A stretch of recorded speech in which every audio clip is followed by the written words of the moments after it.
C'est c'est très difficile, chères excellences, vénérables maîtres, amis, de parler après le beau témoignage que nous venons et la profonde réflexion que nous venons d'entendre et de voir nous donner par le maître. Je me permettrai d'ajouter brièvement des réflexions pour contribuer à ce développement de ce beau projet d'une éducation que j'appelle intégrale. Quand j'ai pris un doctorat en philo, mais je suis aussi journaliste, et mon professeur de journalisme disait que les objectifs sont moins importants que les noms. Donc, je parlerai de l'éducation. Parce que l'éducation, c'est quoi? Quand j'étais professeur de philosophie grecque, j'ai rencontré un fragment d'Héraclite, un philosophe grec qui avait écrit que l'éthos de l'homme est Dieu. Ethos, d'où vient le mot éthique, en grec ne signifie pas seulement éthique, mais signifie maison. Donc, si nous voulons traduire bien le fragment d'Héraclite, de ce grand philosophe grec, l'éthos de l'homme est Dieu, c'est la maison de l'homme est Dieu. Donc, quel est le but d'une religion? Le but d'une religion et donc d'une éducation religieuse, ce n'est pas de donner l'éthique. Non, non. Le but d'une religion, n'importe quelle religion à mon avis, c'est de donner un sens de la vie.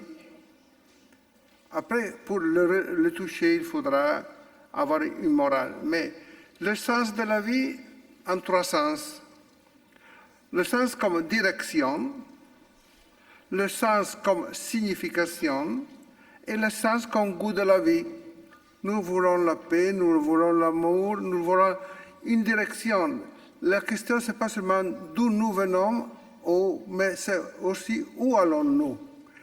Les différentes religions proposent un chemin. Chacun doit se respecter et il faut se respecter. L'initiative d'une éducation que j'apprécie beaucoup le maître parce qu'aujourd'hui, nous n'avons pas besoin des informateurs. On a beaucoup d'informations. Nous avons besoin de témoins. Et la chose qui m'a touché le plus de la vidéo que nous venons de voir, c'est que nous avons vu un témoin. Les témoins, c'est ce qui donne l'exemple à suivre, à partager et à réfléchir ensemble. Quelle est la réflexion? Je vais préparer un texte de 10 pages. Je ne lirai pas tout.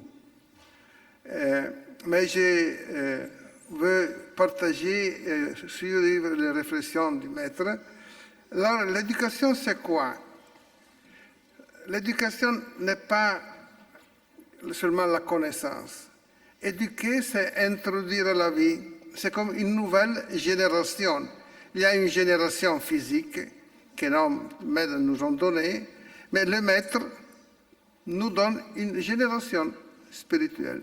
Donc le problème, c'est entrer dans la vie. Comment entrer dans la vie pour ne pas faire, ici ce n'est pas le cas à ce moment, de faire une réflexion philosophique. Je partage des réflexions à partir de ce que je viens d'écouter. Avant tout, il faut partir de la tradition dans laquelle nous sommes baignés. Nous devons donner à nous-mêmes et à nos enfants la connaissance de la tradition dans laquelle ils sont nés. Chrétiens, si on est dans le monde chrétien, bouddhiste, si on est dans le monde bouddhiste, musulman, si on est dans le monde musulman, ou non-croyants. Je dis, il faut partir d'une tradition, parce que si la première hypothèse, la première réalité que je rencontre, c'est ma tradition, il faut que je la connaisse. Après, j'ai besoin d'un maître, et nous, on a un grand maître, qui nous aide à grandir dans cette tradition. Je l'appelle autorité.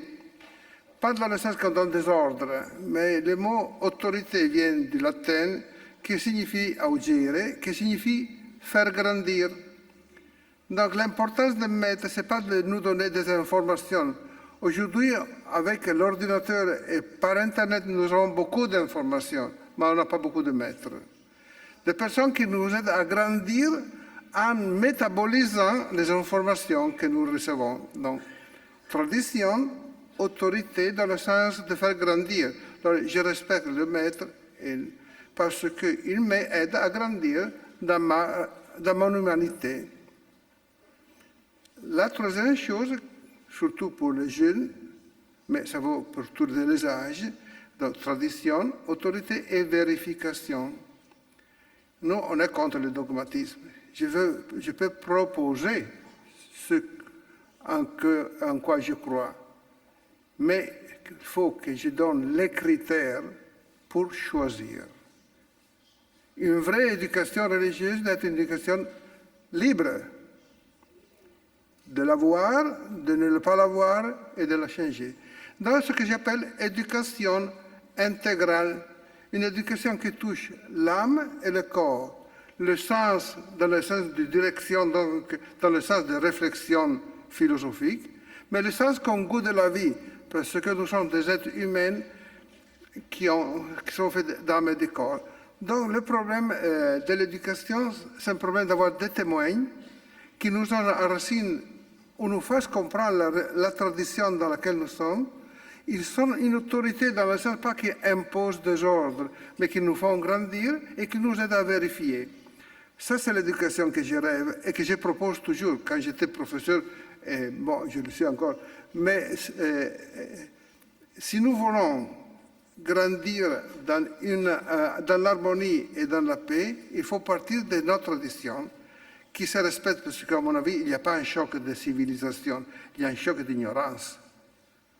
Donc, ce jour-là, j'ai beaucoup appris jusqu'à ce moment parce qu'on apprend toujours, on apprend à grandir en humanité pour marcher ensemble vers la paix.